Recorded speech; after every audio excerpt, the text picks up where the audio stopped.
Well, hi everybody, and welcome to our next video here, video number 6 on Everyone Communicates, You Connect, lesson number 6. Before we move on, I just want to let you know that we're at the halfway point, and I'm so very, very thankful that you've joined me on this wonderful journey as we learn how to connect, communicate with other people, whether it's our family, our friends, our employees, or our co-workers, or even groups of people. I hope the first 5 lessons have been such a wonderful benefit for you. Just to review where we've come from in the last 5 lessons, these are the connecting principles. The first lesson we spoke on, connecting increases your influence in every situation. Such a fundamental lesson to understand why we must connect, why we must do more than communicate. We must connect with other people who want to be a great leader.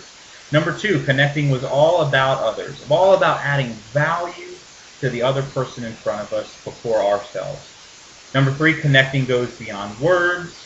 Number 4, connecting always requires energy. And last, what we just spoke about, lesson number 5, is connecting is more skill than natural talent. I hope you enjoyed the first 5 lessons, and we're at that halfway point right now where we're going to jump into lesson number 6, and the next 5 lessons are connecting practices, different things we can do and actually practice and put into place so that we can do more than communicate, we can connect. So into your notes, lesson number 6, connect on common ground. Leaders always connect on common ground. In your notes, we have here that it says it's difficult to find common ground with others when the only person you are focused on is yourself. You know, I remember maybe 10 years ago or so when I was living out in Los Angeles and I was on staff with an older church that I used to be a part of. I used to lead a ministry, the youth ministry and the college ministry. I had about maybe 150 students under my belt, maybe another 45 or 50 college students on a couple of campuses. I had the responsibility over them to shepherd them. I was a leader in the church, but I was also going to college. I was also a freshman. Some of the relationships I had in my life were seniors in college. These guys were about to graduate, and they knew so much more than I did. I don't know what they saw in me, to be honest with you. Maybe there was zeal, maybe there was passion in my life, but I can tell you that it was not my wonderful, incredible ability to connect with other people. You know, when the people that I led, I thought that all these people felt the way I did, that they were motivated just like I was motivated. I'm so excited. I'm so full of energy. I thought everyone else must be like this too. And I've learned that that was such a big mistake in my communication with the amount of people I had in front of me. It just didn't work like that. In Florence Littauer's book, Personality Plus, we learn, it's a great book. If you haven't read it, I'd pick it up.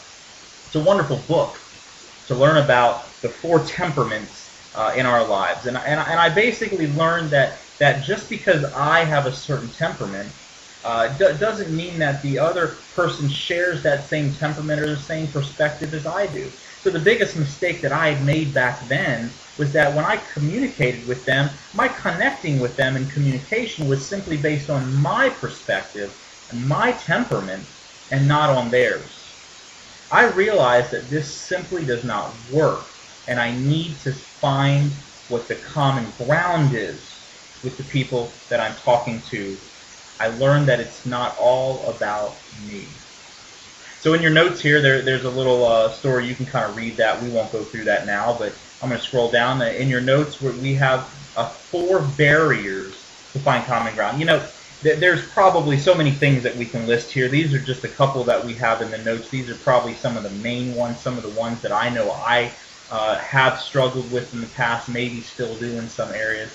Possibly you might as well. But we're just going to kind of go through these. So get ready to write here. These are the barriers that we find ourselves, why we find ourselves not connecting and on common ground. Number 1 is assumption.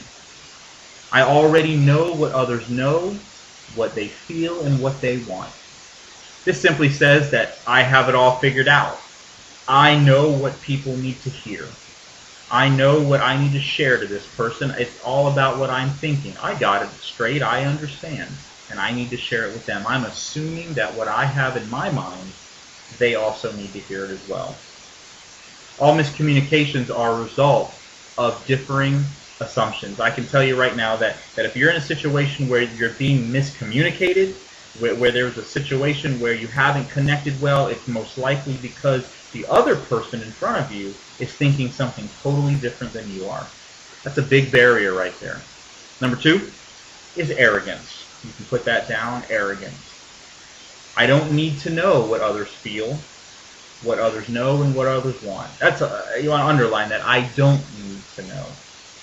One of the Supreme Court justices observed that 9/10 of serious controversies that arise in life result from misunderstanding, from one man not knowing the facts, which to the other man seems important, or otherwise failing to appreciate his point of view. How many of you remember Archie Bunker?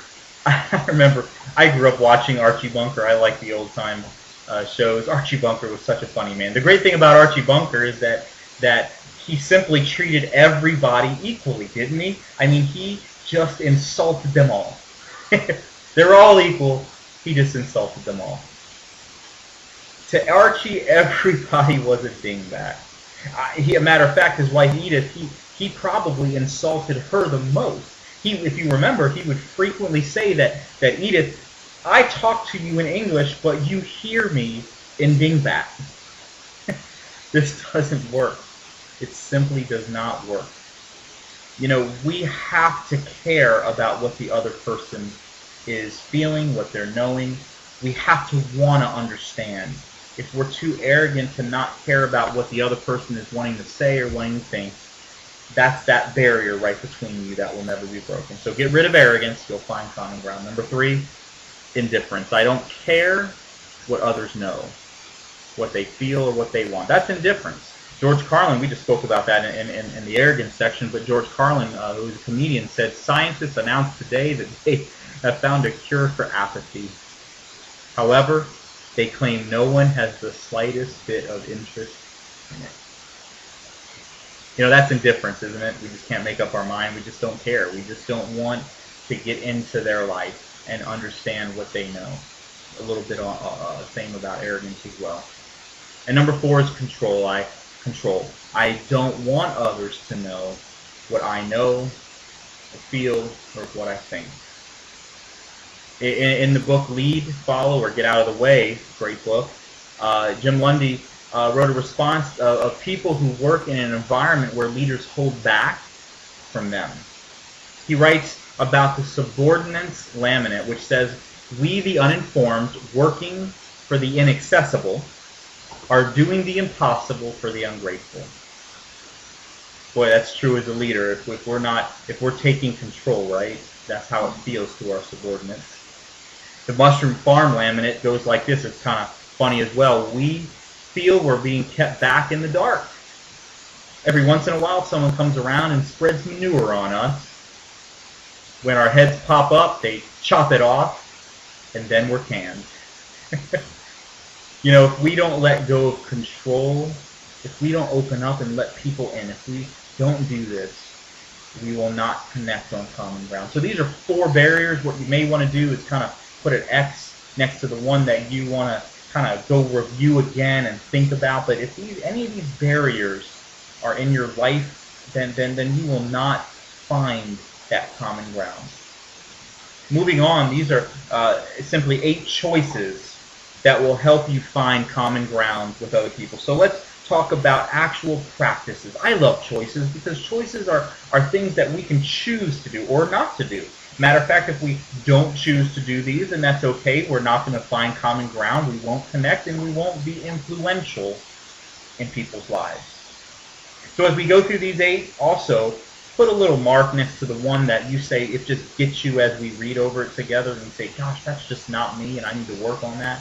Put a little mark next to it so you know, so you can take time and reflect. This is why this lesson number 6 is so important to this whole series, most likely because of this common ground issue. So let's move on to number 1. These are the choices that will help you find common ground. Number one in your notes is availability. I will choose to spend time with other people. This means that what we say is not the end in itself. We ourselves make ourselves available so that the other person can realize that we are not just trying to get a conversation across or some type of speech across, but we are simply trying to connect spiritually and emotionally and physically with the other person. If we don't make ourselves available to other people, the only point that comes across is ours. Number two is listening. And boy, this is such an important one. This is one that earlier in my years I struggled with listening to people. I will listen my way to common ground. Silence is golden. If you can just take time and listen to the other person, they'll go on, and I tell you, the stuff that will come out of it will bring you so many different feelings and emotions you may not want to listen to them after a while. In Sonia Hamlin's book, How to Talk So People Listen, she notes that most people find this difficult because of the me first factor. You can read the next paragraph yourself, but it really is simply hard to listen to other people when we have a me first agenda, isn't it? If it's all about me, then I'll be the one talking. One of the things that I learned so much from my dad and from all the classes and courses that we've taken in the past, that is the most important person in the conversation is the one who's talking. The most interested in the conversation is the one who's talking. If you're doing all the talking and not listening, frankly, I seriously doubt that the person across who's listening to you really cares about what you're saying. So listen more than talk. If you make that choice, it will help you find a better common ground to connect on with that other person. Number three, moving on, is questions. Questions. Probably one of the most important and one of the most valuable choices you can make. Simply said, I will be interested enough in others to ask questions. But it starts with you wanting to be interested in the other person. When people come and they may thank me for doing a great job with a speech or with something, a presentation I've given, and they thank me, I appreciate so much the applause, but it's not about me. I always want to turn around and say, so that's so great, thank you for acknowledging me. So let me ask, what did you learn? What did you get out of it yourself? Because when they have an opportunity to open up and then people start sharing, the emotions start coming out, a matter of fact, simply by what they share after I ask the question, myself learns so much just from that. See, I want to learn and I want to grow just like the next person, but we can't learn and we can't grow if we don't ask questions. So you want to find that common ground, you want to connect, ask questions. If you don't know the questions to ask before you get together with that person or you get together with that group, plan ahead and think. What are some questions that I can write out that I can ask? Because you're better off going in prepared than going in doing all the talking. Number four is thoughtfulness. I will think of others and look for ways to help them. It's being full of thought for other people. The most important relationships in my life, the most important people that I've connected with, that I've communicated to, that I've built a great relationship with because of the connecting, has been because of their thoughtfulness in my life and my thoughtfulness to theirs. If you want to connect, you gotta be thoughtful, you gotta be mindful of ways you can serve and add value to the other person. Number five is openness. This is an important one. I will let people in to my life. You see, it's all about having an open stance. One of the past lessons we spoke about getting away from behind the desk, and creating an environment that's conducive to openness and sharing. If you're behind the desk, if you're hiding, if your desk is up to here and I can't see you except going like that, you'll never let people in. So don't be defensive and closed. Be open. Let your life say, come on in. I want to talk to you. Talk to me. I want you to ask me questions. I want to spend time with you. I'm an open book for you. I have nothing to hide. When you do that, you'll be amazed at what connection you'll have with the other person. Number 6 is likability. I will simply care about other people. Roger Allies, who is a former communications consultant to the president, believes that the most influential factor in public speaking is likability. You may want to underline this part in your notes, so here we go. He says that if people like you, they will listen to you, and if they don't, they simply won't. And it's so true. They have to have a likability factor about yourself. Number 7 is humility. I will think of myself less so I can think of others more. This is essential. I might even put a little X next to this because I'm still learning this and I'm trying to grow in this myself in so many different areas of my life. In your notes here, humility means knowing and using your strength for the benefit of others on behalf of a higher purpose. The humble leader is not weak, but is strong, is not preoccupied with self, but with how best to use his or her strengths for the good of others. A humble leader does not think of him less of himself, but chooses to consider the needs of others and a fulfilling and worthy cause. Now this is important. This is why I like this paragraph that John Maxwell put in there. You may want to underline this. I love to be in the presence of a humble leader. Don't we all? Because they bring out the very best in me. Their focus is on my purpose, on my contribution, on my ability to accomplish all that I set out to accomplish. That is what humility is. In your notes, simply, humility is number 1, a capacity for self-criticism. And number 2, humility is allowing others to shine.